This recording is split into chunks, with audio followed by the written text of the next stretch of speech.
Welcome to Fox Soul's Black Report, your daily source of Black news, views, and opinions. Today is Thursday, March 31st. I am Mimi Brown. I'm Rodney Rakai.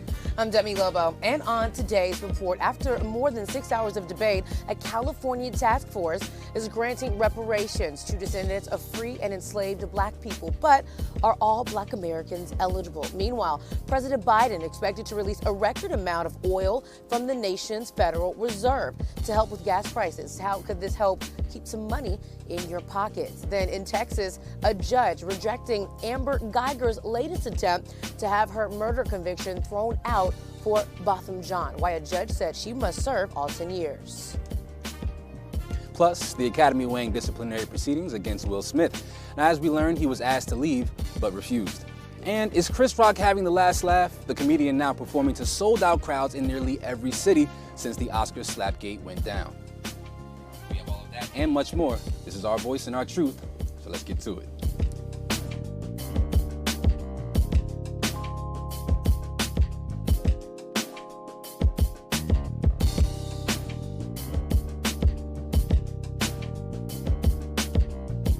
In a 5-4 vote, the California Task Force has agreed that those that are descendants of free and enslaved Black people who were in the United States in the 19th century will be eligible for state compensation. The hours-long debate was sometimes testy and emotional. The task force members, most of whom can trace their heritage back to slavery in the U.S., they also debated on how it would be dispersed. In 2020, Governor Gavin Newsom signing legislation creating the task force, making California the only state to move ahead with a plan and a mission to study the institution of slavery and its harmful effects. Reparation efforts at the federal level, they've gone nowhere, but cities and universities, they are taking up the issue. I was thinking that this is a really good thing, and California could kind of be like a case study to kind of see, what can happen and how we can get this going for the federal government. I think the biggest thing is how it will be dispersed, whether it will be money or whether it will be land or, what we can kind of look forward to. But I definitely think this is a step in the right direction, and, I hope that other states will kind of catch on. Yeah, I'm aligned in that. Right now, there's no compensation plan slated, so they are speculating that maybe free college education, helping business owners, maybe helping purchase homes. We do have an example of this as of last year, though. The descendants of Willa and Charles Henry, or Charles Bruce, rather, excuse me. Their descendant, their great-great-grandson, was awarded their house over in Manhattan Beach. So there is a precedence here in California, and it seems like they want to lead the charge in making sure reparations are given out. Rodney, we follow the story of Bruce's Beach here on Fox Soul's Black Report, but I am looking at this a little bit differently. I've never been a big fan of reparations movements. I haven't seen one yet that really blew me away. Illinois was one of the first states to do it, and it was a loan program. Same here. I believe that there's going to be someone that benefits from this program, and it's not really going to be African Americans. So one reason why a lot of people are upset, because this program excludes a large amount of Black people, those who came from East and West Africa and the Caribbean. So that makes up about 178,000 people. And so how is it really closing the racial wealth gap if all Black Americans are not included? Also, the other thing is that somebody said this on Twitter. I wanted to pose this to you guys. I thought it was interesting. So there's a lot of people with disadvantages, technology, disabilities that Black Americans, some people might not be able to even cash in on this. And so I feel like there are going to be large corporations that give an opportunity. I'll do the busy work for you and find your lineage for you and take a piece of the reparations. I really feel like someone's going to still benefit from this, not all Black Americans. I hear you, Demi, but I don't think everyone's going to be happy, right? No matter what you do. There will always be a group of people that feel left out, someone who is unhappy with the way things are going. But I think, the United States in general, they have paid reparations to other people, other groups of people, right? We are the only group of people that have been left out of that conversation. And so I think it's time that they kind of start looking to us and seeing what they can do for us. I mean, they're sending billions to Ukraine, but they say that they can't, afford reparations. You know what I'm saying? So I think that, it's a great step in the right direction, and no matter what you do, will be happy. That's a great point.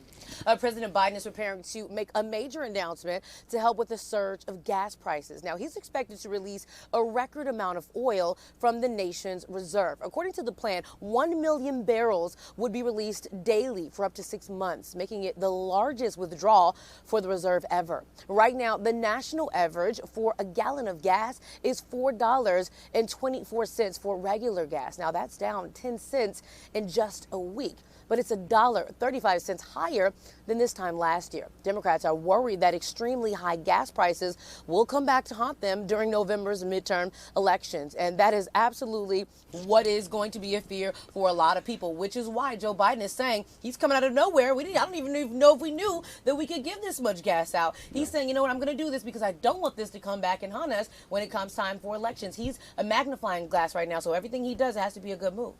No, Debbie, you are absolutely right. And, you know, oil prices or gas prices have already dipped in anticipation of this. So this is a good thing, you know. And just think about the average family right now. They are, you know, inflation is happening, rent prices are going up. We do stories every day about the cost of rent rising around the U.S. and gas prices are going up. So if you make $15 an hour or whatever, imagine not being able to or decide whether do I pay my rent or do I fill up my gas tank to get to work. So, you know, this is a really good thing, and hopefully we'll start to see less pain at the pump because of it. Yeah, back in November, 50 million gallons were released, and it really had no impact on gas prices anywhere.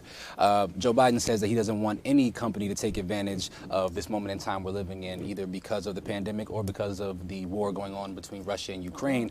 So it's going to be interesting to see if business owners are going to be willing to lower prices. I think they now have an understanding that we are going to pay whatever we have to pay to get where we have to get to. And so it'll be really interesting to see in the coming weeks how much more gas prices continue to drop if they in fact do. You know, and back to your point from the previous story, Mimi, is that no one's ever going to be, everyone can't be happy. Yep. So I think that Joe Biden is trying to do the best that he can to try to keep as many people happy as he possibly can. Yeah, I'm aligned with that. The Biden administration's $46 billion rental assistance program, along with eviction moratoriums, kept millions of Americans from being evicted last year. But that money is expected to run out by this summer. Now, despite a slow start by the Treasury Department, it says it has sent out 4.7 million payments to help people avoid eviction. The eviction lab at Princeton University says eviction filings remain below pre-pandemic numbers, and 80% of the payments went to low-income women of color. Meanwhile, senators are scrambling to try and get a deal of coronavirus relief before the 2-week break that is coming up in a few days. Senate Majority Leader Chuck Schumer, along with Mitt Romney and other Republicans, are negotiating on how to pay for a $15 billion COVID relief package. The money would be used to pay for free vaccines, home test kits, and masks for the American people. The deal failed earlier this week because House Democrats didn't want to repurpose state and local government money to help cover that spending. And the Biden administration plans to end the Trump-era pandemic restrictions on the U.S.-Mexico border. That's good news to immigration activists who were angry the president was still utilizing Title 42, which used the COVID-19 pandemic as an excuse to keep immigrants out of the country. The Department of Homeland Security says that these restrictions will end May 23rd. Progressive Democrats have been putting pressure on the administration for months to end the policy. There have been 1.7 million immigrants sent back to Mexico or their original country since March of 2020. The United States and Jamaica are celebrating 60 years of diplomatic relations this week. Vice President Kamala Harris and Jamaica's Prime Minister Andrew Holness met Tuesday at the White House. It's the first meeting between a U.S. leader and Jamaican leader in the United States since 1995. This is a very important relationship to the United States.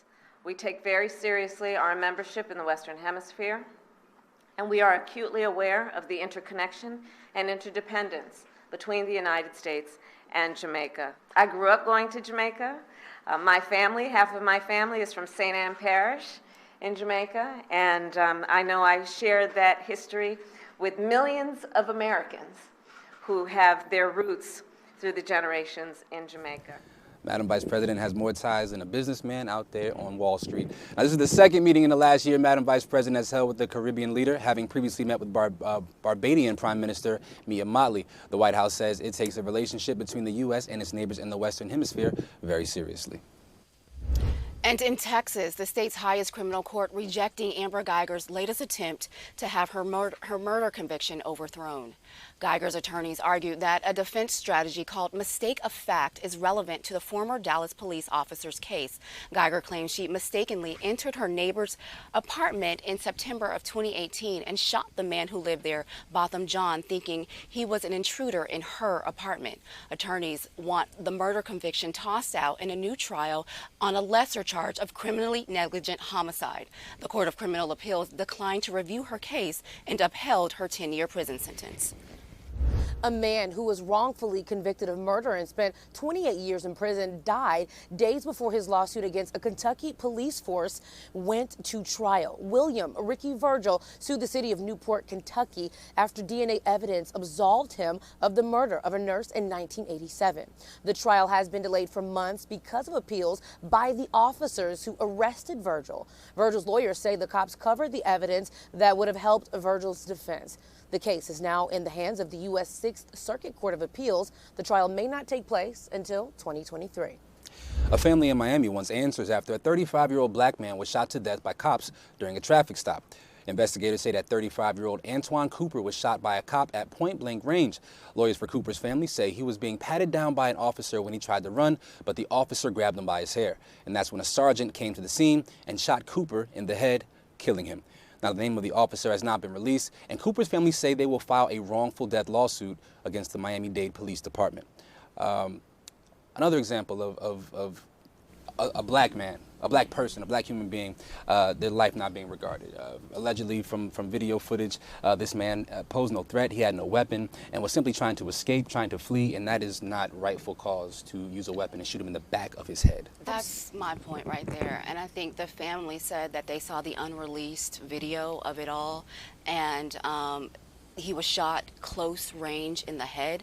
I just don't understand how you justify that as a police officer. And to be pulled over for a traffic stop, you know, I think a lot of times we hear a lot of these cases and they are, you know, they start with a traffic stop, you know, and that's all, it always escalates from there. So, you know, this is really sad, and I hope the family gets the answers and the justice that they're seeking. Absolutely. You know, traffic stops are, I am terrified of police, honestly, and I'm terrified to get pulled over by police, and I feel like a lot of black Americans share the same sentiment, that we are terrified to get pulled over by police because something as small as your license plate, anything, can lead to potentially a fatal traffic stop. And so what I thought was very interesting was that they didn't want to release the name of the officer right away. And so, you know, the streets had to kind of find out who the name was, and sources found out what his name was, and it shouldn't be okay. The body camera should be released. The full body camera footage should be released right away, as well as the name of the police officer, because we want to know. And they say that it's a veteran police officer, and it reminds me of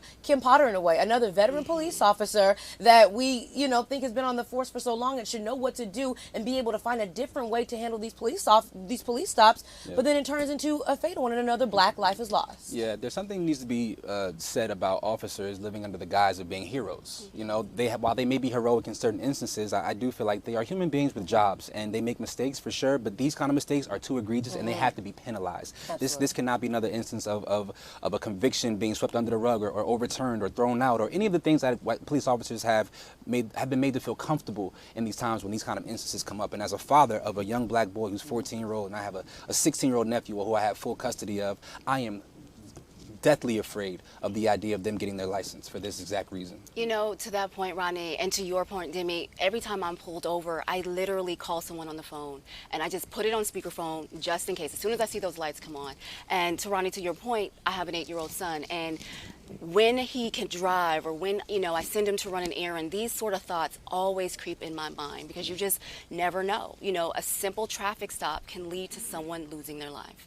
And so hopefully, like I said, the family can get justice in this situation. Yeah, and you know, we talk a lot about defunding the police, refunding the police, and I do feel like there is a need for police officers, but when you have stories like this, it still makes you wonder, do we need police? Do we need police just going around killing our black men and women? Yeah, no, definitely.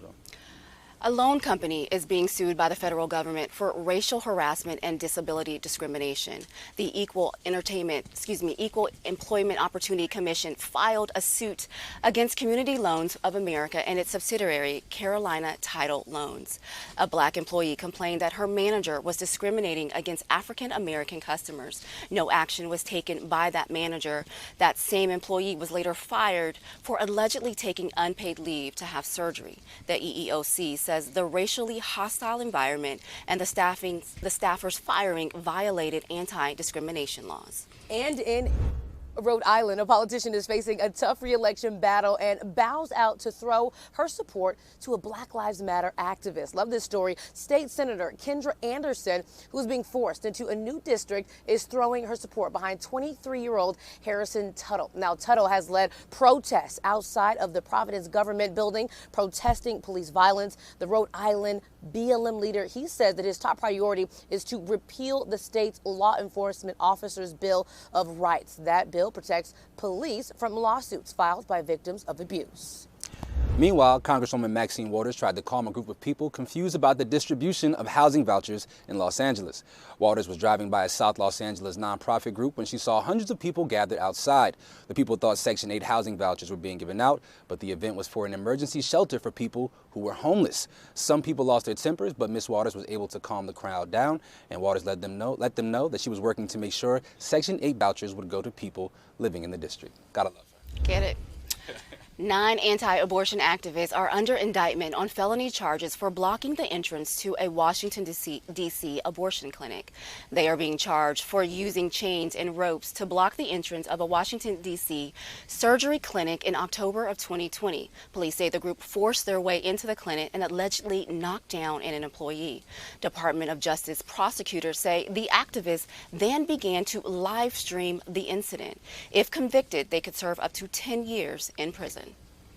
Arizona has a new law that ensures only U.S. citizens vote in state and federal elections. Governor Doug Ducey signed the bill into law yesterday. The law requires citizens to provide proof of citizenship. Now, voting rights activists in the state say that new law will purge voter rolls because the last time that people from Arizona had to vote, they did not need to prove their citizenship. Now, opponents of this law say it will hurt older, longtime residents of the state. The new law is expected to be challenged in state and federal courts. Some words that I never thought that I would read. The Home Depot is being accused of being woke after an unauthorized document from the store's Canadian division was leaked online. A worksheet was shared on TikTok which focused on ridiculing progressives. The sheet was subtitled Unpacking Privilege. It examined different types of privilege, including social privilege, white privilege, and heterosexual privilege. One of the examples said, if you expect time off from work to celebrate your religious holidays, you have Christian privilege. Home Depot officials say the worksheet is not part of any required reading at the company, but company officials say that they support diversity within the organization.